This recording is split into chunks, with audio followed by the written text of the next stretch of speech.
السلام علیکم ورحمۃ اللہ وبرکاتہ۔ ترجمہ نماز کورس ہم نے شروع کیا، جس کی آج ہماری دوسری کلاس ہے۔ پہلی کلاس میں نے آپ کو ترجمہ نماز کورس کے مکمل تعارف کروایا تھا کہ ترجمہ نماز کورس کا ہمیں کیا کیا فائدہ ہوگا، یہ کتنے دنوں کا کورس ہے، اس میں ہم کیا کیا سیکھیں گے۔ اور اس کے بعد اسی پہلی کلاس میں نے کلاس کا آغاز کیا تھا، جس میں نماز کی رکعات ہم نے جانی تھی صحیح احادیث کی روشنی میں، یعنی صحیح احادیث کے ریفرنس سے ہم دیکھتے ہیں کہ نماز کی ٹوٹل کتنی رکعات ہیں، ہمیں کتنی بتائی جاتی ہیں اور ہم نے پڑھنی کتنی ہے، سنت سے کتنی رکعات ثابت ہیں، یعنی نبی کریم صلی اللہ علیہ وسلم نے جو ہمیں طریقہ بتایا وہ کیا ہے۔ اس کے بعد آج دوسری کلاس میں ہم جانیں گے نماز کے سب سے پہلے اوقات، یعنی نماز کے جو صحیح وقت ہیں احادیث کے مطابق وہ کون سے ہیں، اول وقت کون سا ہے، آخر وقت کون سا ہے، کس وقت سے لے کر کس وقت تک ہم کون سی نماز ادا کر سکتے ہیں صحیح احادیث کے مطابق۔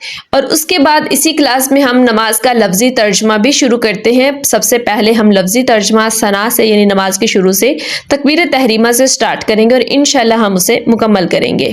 ایسے تمام کورسز، کلاسز اور اس طرح کے اسلامک ویڈیوز فوراً اپنے دوستوں کے ساتھ، اپنی فیملی کے ساتھ، تمام خواتین سے لازمی شیئر کیا کریں، تاکہ وہ بھی اس سعادت کو پا سکیں کہ دین حق کو سمجھ سکیں، گھر بیٹھے ترجمہ نماز کورس اپنی نمازوں کو خوبصورت بنائیں۔ اسی طرح باقی تمام جتنے کورسز ہوتے ہیں ان کو گھر بیٹھے فائدہ پہنچ سکے، اور اس کا ذریعہ اگر آپ بن جائیں تو ان کے سیکھنے کا باقاعدہ مکمل ثواب آپ کو ملے گا۔ تو ہمارے پاس پہلے نیکیاں اتنی زیادہ نہیں ہیں، لیکن ہمیں ایک ایک نیکی کو تلاش کرنا چاہیے خود سے۔ اگر ہمیں گھر بیٹھے دوسروں کی نیکیوں کا بھی ثواب ملے تو یہ کیا کم ہے۔ تو آئیے سٹارٹ کرتے ہیں۔ سب سے پہلے ہم جانتے ہیں نماز کے اوقات صحیح احادیث کی روشنی میں۔ سب سے پہلے آپ کے سامنے صحیح مسلم کی ایک روایت، ایک حدیث مبارکہ رکھتی ہوں، جس میں مکمل لیکن مختصر طور پر تمام نمازوں کا وقت کا ذکر ہے۔ حضرت عبداللہ بن عمر رضی اللہ عنہ سے روایت ہے، وہ فرماتے ہیں کہ نبی کریم صلی اللہ علیہ وسلم نے فرمایا، جب تم فجر کی نماز پڑھو تو سورج کا پہلا کنارہ نمودار ہونے تک اس کا وقت ہے، پھر جب تم ظہر پڑھو تو عصر ہونے تک اس کا وقت ہے، اور جب تم عصر پڑھو تو سورج کے زرد ہونے تک اس کا وقت ہے، اور جب تم مغرب پڑھو تو شفق یعنی سرخی کے ختم ہونے تک اس کا وقت ہے، اور جب تم عشاء کی نماز پڑھو تو آدھی رات ہونے تک اس کا وقت ہے۔ اب ہم تفصیل کے ساتھ دیکھتے ہیں کہ تمام نمازوں کے کون سے وقت بنتے ہیں۔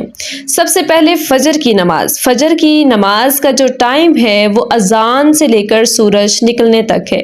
صحیح مسلم کی روایت میں ہمیں پتہ چلتا ہے، جیسے ہی فجر کی اذان ہوگی آپ نے اس وقت سے لے کر سورج کے نکلنے تک کے درمیان نماز ادا کر لینی ہے، لیکن اول وقت میں جلد سے جلد اذان کے بعد پڑھنے میں جو ثواب ہے وہ دیر سے پڑھنے کا نہیں ہے۔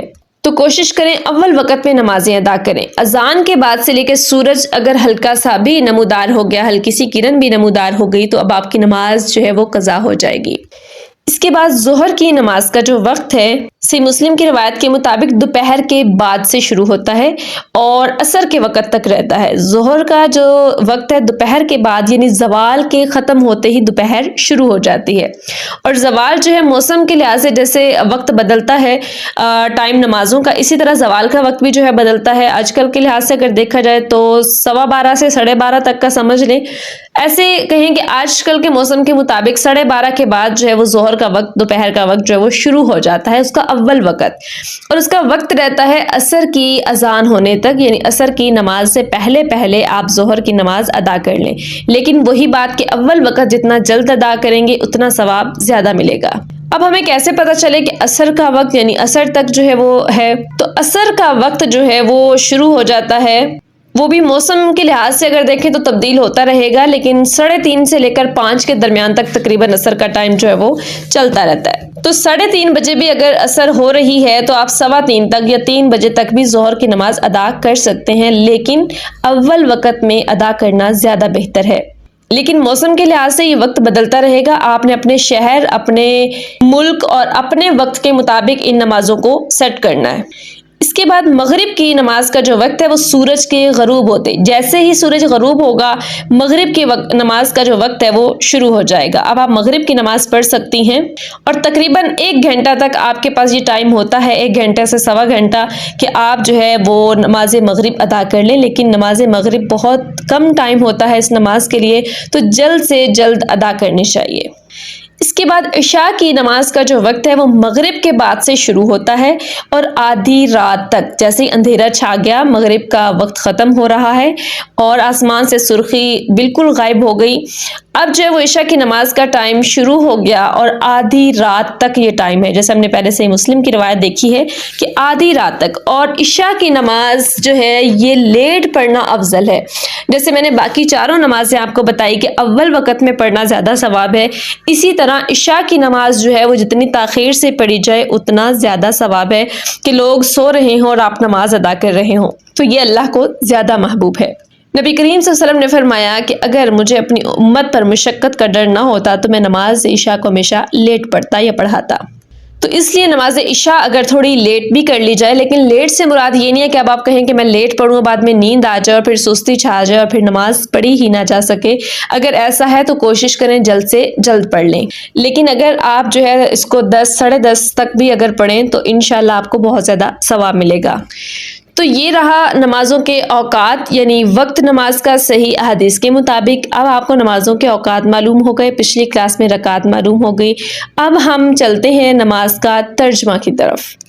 نماز شروع ہوتی ہے اللہ اکبر سے، یعنی تکبیر تحریمہ سے. تکبیر تحریمہ کہنے کے بعد یعنی اللہ اکبر کا معنی اللہ سب سے بڑا ہے. اس کے بعد ہم ثنا کے لیے ہاتھ باندھ لیتے ہیں اور پھر ہم ثنا پڑھتے ہیں، جو کہ تقریباً سب کو آتی ہے. بچپن سے یہی دعا، ایک جو چھوٹی دعا ہے، یہی یاد کروائی جاتی ہے، بچوں کو بھی یہی یاد کروائی جاتی ہے. سنن نبی داؤد کی روایت ہے سبحانک اللہم وبحمدک، یہ والی جو دعا ہے یہی سب کو عموماً یاد ہوتی ہے. یہ میں اس لیے کہہ رہی ہوں کہ یہی دعا، اس کے ساتھ ایک اور دعا بھی ہے جو ہم اس وقت میں پڑھتے ہیں جسے دعائے استفتاح کہتے ہیں. اس کی بہت زیادہ فضیلت ہے اور میں جب آپ کے سامنے ترجمہ رکھوں گی تو آپ کو بہت خوبصورت لگے گا کہ واقعی اس قدر اہم ترجمہ، اس قدر خوبصورت دعا شروع میں ہی ہم اگر اللہ کے سامنے رکھتے ہیں تو کس قدر خوبصورت ہے. وہ دعا بھی ہم یاد کریں گے، اس کا ترجمہ بھی. سب سے پہلے ہم دیکھتے ہیں ثنا. لفظی ترجمہ ہم سٹارٹ کرتے ہیں. اس کے ساتھ ساتھ اگر آپ کو یہ دعا نہیں آتی یا اس میں کوئی مسٹیکس ہیں تو آپ نے یہ ساتھ ساتھ اس کو بھی درست کرنا ہے اور ساتھ ساتھ لفظی ترجمہ بھی یاد کرنا ہے. سامنے اسکرین پہ آپ کو ملے گا، آپ اسکرین شاٹ لے کے رکھ سکتی ہیں، اس طرح آپ کو یاد کرنے میں آسانی ہوگی انشاءاللہ. سبحانک، پاک ہے تو، یعنی ہم اللہ کو مخاطب کر رہے ہیں. پاک ہے تو، اللہم، اے اللہ تو پاک ہے. وبحمدک، اپنی حمد یعنی خوبیوں کے ساتھ. ہم سٹارٹ ہی نماز دیکھیں کتنے خوبصورت انداز میں کرتے ہیں. وہ لوگ دیکھیں جو ترجمہ نہیں آتا، بس ایسے ہی جو ہے اتنی سپیڈ میں سبحانک اللہم وبحمدک، پتہ نہیں اس سے بھی زیادہ سپیڈ میں جو ہے وہ پڑھ جاتے ہیں اور پتہ ہی نہیں ہوتا ہم اپنے اللہ کو کیا کہہ رہے ہیں. اگر آپ اس طرح رک کے ٹھہر کے ایک ایک لفظ پر غور کر کے پڑھیں تو آپ دیکھیں کہ آپ کی نمازوں میں خشوع کیسے بڑھتا ہے. اب آپ نے آج کے بعد جب یہ یاد کر لینا ہے، جب بھی نماز میں پڑھنا ہے آپ نے اس پر غور کر کے اس کا لفظی ترجمہ ذہن میں رکھتے ہوئے اپنے اردو میں آپ نماز پڑھیں تو آپ کو لگے گا کہ ایک ایک لفظ ٹھہر کر ادا ہو رہا ہے اور مجھے سمجھ آ رہی ہے میں اپنے اللہ سے کیا کہہ رہی ہوں. تو سب سے پہلے ہم کہتے ہیں سبحانک اللہم، اے اللہ تو پاک ہے. وبحمدک، اور اپنی حمد کے ساتھ یعنی خوبیوں کے ساتھ. وتبارک، اور بابرکت ہے. اسمک، تیرا نام. جب اکٹھا ہم پڑھیں گے تو ہم پڑھیں گے وتبارک اسمک، اور بہت بابرکت ہے تیرا نام. وتعالی، اور بلند ہے. جدک، تیری شان، کہ اے اللہ تو بہت پاک ہے اپنی خوبیوں کے ساتھ اور تیرا نام بہت برکت والا ہے اور تیری شان بہت بلند ہے. پہلے ہم اللہ کی تعریف کرتے ہیں اور پھر ہم اقرار کرتے ہیں ولا، اور نہیں، الہ، کوئی معبود، غیرک، تیرے سوا، کہ اے اللہ تو اتنا پاک ہے، تیرا نام اتنا بلند ہے، تیری شان بہت بلند ہے اور تیرے جیسا تو کوئی ہو ہی نہیں سکتا اور تیرے سوا تو کوئی معبود ہے ہی نہیں، کوئی عبادت کے لائق تیرے سوا ہے ہی نہیں. جب ہم نماز کی شروع ہی اتنی خوبصورتی سے کر رہے ہیں، اس طرح اللہ کو مخاطب کر کے کہہ رہے ہیں، تو پھر دیکھیں کہ اس نماز کے بعد ہمیں سکون کیسے نہیں ملے گا.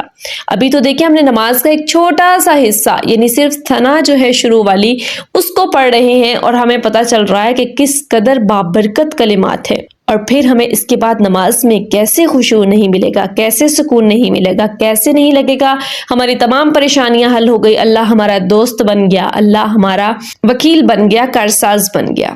تو اس کو آپ نے اچھی طرح جو ہے وہ یاد کرنا ہے. ایک دفعہ ہم اس کو دہرا لیتے ہیں. سبحانک اللہم، پاک ہے تو اے اللہ، و بحمدک، اپنی حمد اور خوبیوں کے ساتھ، و تبارک اسمک، اور تیرا نام بہت بابرکت ہے، و تعالی، اور بلند ہے، جدک، تیری شان، ولا الہ، اور نہیں کوئی الہ، کوئی معبود، کوئی عبادت کے لائق، غیرک، تیرے سوا، کہ اے اللہ میں تیری حمد کے ساتھ تیری پاکیزگی بیان کرتی ہوں، اور تیرا نام بہت بابرکت ہے، تیری شان بہت بلند ہے، اور تیرے سوا کوئی معبود برحق نہیں ہے. تو آج کے لیے اتنا ہی. انشاءاللہ اگلی کلاس ضرور جوائن کیجیے گا. اگلی کلاس میں ہم دعائے استفتاح، جو کہ بہت سارے لوگوں کو نہیں پتہ ہوتی، ثنا کے بعد ہم وہ دعا پڑھتے ہیں. بہت ہی خوبصورت دعا ہے، بہت ہی بامقصد ترجمہ ہے اس کا. پیارے نبی کریم صلی اللہ علیہ وسلم ہمیشہ اس دعا کو ضرور پڑھا کرتے تھے. اس کے بعد سورۃ فاتحہ پڑھتے تھے. تو وہ ہم اگلی کلاس میں انشاءاللہ اس کا ترجمہ یاد کریں گے. اللہ تعالیٰ ہمیں خوبصورت خشوع و خضوع والی نمازیں پڑھنے کی توفیق عطا فرمائے. اللہ تعالیٰ ہمارے ایمان میں برکت عطا فرمائے. اللہ تعالیٰ ہمیشہ ہمیں سیکھنے اور سکھانے والوں میں شمار کرے. آمین یا رب العالمین.